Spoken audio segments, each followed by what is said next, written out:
नमः शिवाय। आज हम सावन के पहले दिन शिव महापुराण का महात्म्य श्रवण करेंगे। शौनक आदि ऋषियों ने सूत जी से एक बार शिव पुराण सुनने का आग्रह किया। सूत जी ने ऋषियों से कहा, आप सब धन्य हैं जो आपके हृदय में शिव जी की कथा सुनने की इच्छा जागृत हुई है। इस शास्त्र का वर्णन भगवान शिव ने अपने श्री मुख से सनत कुमार से किया था, इसलिए इसे शिव पुराण भी कहते हैं। इसके पठन मनन और श्रवण से कलियुगी मनुष्यों का मन शुद्ध हो जाता है तथा शिव पद की प्राप्ति हो जाती है।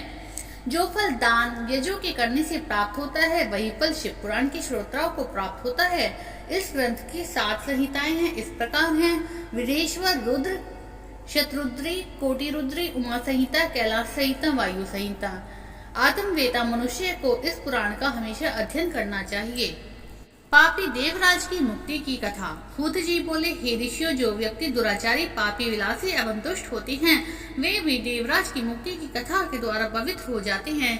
लालची, मिथ्याभाषी, माता पिता को दुख देने वाले, दम्भी, पाखंडी, क्रूरात्मा, द्वेषी, पतित, हिंसक और निर्दयी पुरुष भी कलयुग में इसके द्वारा पवित्र हो जाएंगे। इस प्रसंग में मैं आपको एक प्राचीन इतिहास सुनाता हूँ, जिसके सुनने से सभी पाप नाश हो जाते हैं। किरात नगर में एक ब्राह्मण रहता था, जो बहुत दुराचारी और दरिद्र था। वह धर्म और वेदों से विमुख था। वह इतना गिरा हुआ था कि वह स्नान तक नहीं करता था। उसने अधर्म से बहुत सा धन एकत्रित कर लिया। वह एक तालाब पर नहाने के लिए गया। उसी समय वहाँ एक वेश्या भी आई थी, जिसका नाम शोभावती था। वह उस वेश्या को देखकर उसकी ओर आकर्षित हुआ। वह वेश्या भी उसे देखकर परम प्रसन्न हुई। वे दोनों चिरकाल तक विहार करते रहे। ब्राह्मण के माता पिता ने बार बार उसे समझाया, परंतु उसने अपने माता पिता की बातों पर ध्यान नहीं दिया। उस अधम ब्राह्मण ने एक दिन ईर्ष्यावश रात्रि में अपने माता पिता व पत्नी का वध कर दिया और उनकी समस्त संपत्ति वेश्या को दे दी। देवयोग से एक दिन वह प्रतिष्ठापुर में आया। उसने वहाँ एक शिव मंदिर देखा, जिसमें अनेक साधु महात्मा एकत्रित थे। वे ब्राह्मण अचानक वहाँ बीमार हो गया। बीमारी की अवस्था में उसने एक ब्राह्मण के मुख से शिव जी की परम पवित्र कथा सुनी। देवराज नामक वह ब्राह्मण एक मास के बाद मर गया। यमदूत ने उसे यमपुरी ले गए।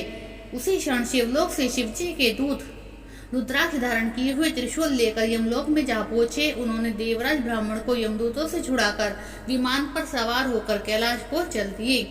यमपुरी में कोलाहल मच गया। शोर सुनकर यमराज स्वयं पधारे।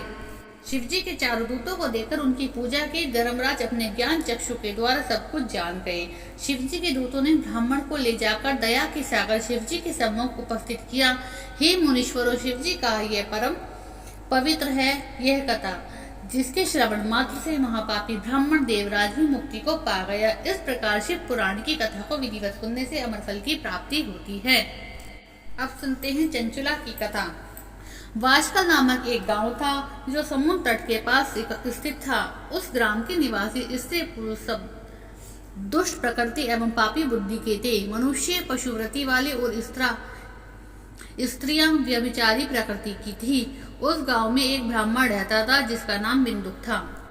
उसने अपने कामातुरवश रूपवती पत्नी चंचुला के होते हुए भी एक वैश्या के कोठे पर जाने लगा। इस कारण वह धीरे धीरे अपनी पत्नी से विमुख होता गया। कुछ समय तक तो ये चंचुला अपने काम के वेग को सहन करती रही, परंतु दीर्घ समय तक वह इंद्रियों पर नियंत्रण न रख सकी। वह एक जार से रति करने लगी। एक दिन बिंदुक ने अपनी पत्नी चंचुला को परपुरुष के साथ रमण करते हुए देख लिया।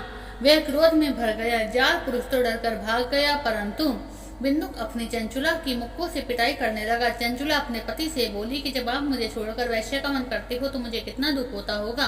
कभी आपने इसका अनुमान लगाया है? मैं अपनी कामवासना को दीर्घकाल तक किस प्रकार दबाए रख सकती हूँ? पत्नी की बात सुनकर दुर्बुद्धि बिंदुक ने कहा, हे प्रिय, तुम ठीक कहती हो। तुम निर्भय होकर जार पुरुषों के साथ विहार करती रहो, परंतु बदले में उनसे धन कमाओ। उस धन से हम दोनों का बहुत भला होगा। चंचुला ने पति की आज्ञा को मान लिया और पति पत्नी दोनों कुकर्म के मार्ग पर चलने लगे। समय आने पर चंचुला के पति बिंदुक की मृत्यु हो गई। वह नरक लोक में अनेक दुख भोगकर पिशाच योनि में पैदा हुआ। अचानक इसके बाद चंचुला भ्रमण करते हुए गोकर्ण क्षेत्र में पहुंची। वहां उसने मंदिर में एक पंडित जी को शिव पुराण कथा सुनाते हुए देखा। वह दक्षित होकर कथा सुनने लगी। उस कथा में जार पुरुषों में आसक्त स्त्रियों के दुष्परिणाम और नरक भोग की व्यथाजनक बात सुनी तो वह कांपने लगी। कथा के समाप्त हो जाने पर सब लोग चले जाने के पश्चात चंचुला और वाचक ब्राह्मण के चरणों में गिरकर सिर रखकर बिलखने लगी। ब्राह्मण द्वारा पूछने पर उसने अपनी सारी कथा सुना डाली और पश्चाताप करती हुई अपने उद्धार का उपाय पूछने लगी। ब्राह्मण ने कहा, जिस शिव पुराण की कथा को सुनकर तुम्हारे हृदय में विवेक पैदा हुआ है, उसी पुराण तुम प्रतिदिन कथा सुनने से चित्त में अंबिका सहित भगवान शिव का साक्षात्कार हो जाता है। शिव कथा सुनने और मनन करने से चित्त की शुद्धि और गणेश एवं कार्तिकी सहित शिव जी की भक्ति प्राप्त होती है। शिव जी का भक्त उनकी कृपा से देव दुर्लभ मुक्ति को प्राप्त कर लेता है। इसलिए हे चंचुला, तुम्हारे कल्याण का एकमात्र उपाय शिव पुराण का श्रवण करना ही है। ब्राह्मण की बात सुनकर चंचुला उनसे ही शिव कथा सुनाने का अनुरोध करने लगी। ब्राह्मण ने उसकी प्रार्थना को स्वीकार कर लिया। चंचुला ने पंडित द्वारा बताई गई विधि से स्नान कर जटावल्कल वस्त्र धारण करके शरीर पर भस्म लगाकर रुद्राक्ष की माला धारण करके एवं जितेंद्रिय होकर शिव पुराण की कथा सुनने लगे। इस जी के ध्यान में मगन रहकर चंचुला ने समय आने पर शरीर का त्याग किया और शिवलोक में पहुंचकर उमा सहित भगवान शंकर के साक्षात्कार दर्शन किए। उसकी श्रद्धा भक्ति को देखकर पार्वती ने सदैव उनके लिए अपना सामीप्य प्रदान किया। शौनक जी ने सूत जी से प्रार्थना की कि चंचुला के आगे के वृत्तांत की कथा सुनाए। सूत जी ने कहा, हे मुनिश्रेष्ठ, चंचुला ने अपनी निश्चल भक्ति के द्वारा भगवती पार्वती का सामीप्य तो प्राप्त कर लिया। एक दिन चंचुला भगवती पार्वती के पास पहुंची और अपने पति के संबंध में जिज्ञासा प्रकट की तो भगवती पार्वती ने बताया कि बिंदुक नरक की यातनाएं भोग रहा है। इस समय वह पिशाच योनि में कष्टप्रद जीवन व्यतीत कर रहा है। यह सुनकर चंचुला उद्विग्न हो उठी। वह भगवती पार्वती से अनुनय विनय करके अपने पति के उद्धार की याचना करने लगे। इस प्रकार भगवती पार्वती ने तुम्बरु गंधर्व को बुलाकर उसे विंध्याचल पर्वत पर जाकर वहां पिशाच योनि में पड़े हुए बिंदुक को शिव पुराण सुनाकर उसका उद्धार करने का आदेश दिया। माता पार्वती की आज्ञा को शिरोधार्य कर तुम्बरु को विंध्याचल पर्वत पर जा पहुंचा और बिंदुक को बलपूर्वक बिठाकर शिव पुराण सुनाने लगा। शिव कथा सुनने के लिए वहां पर देवता भी एकत्रित हो गए।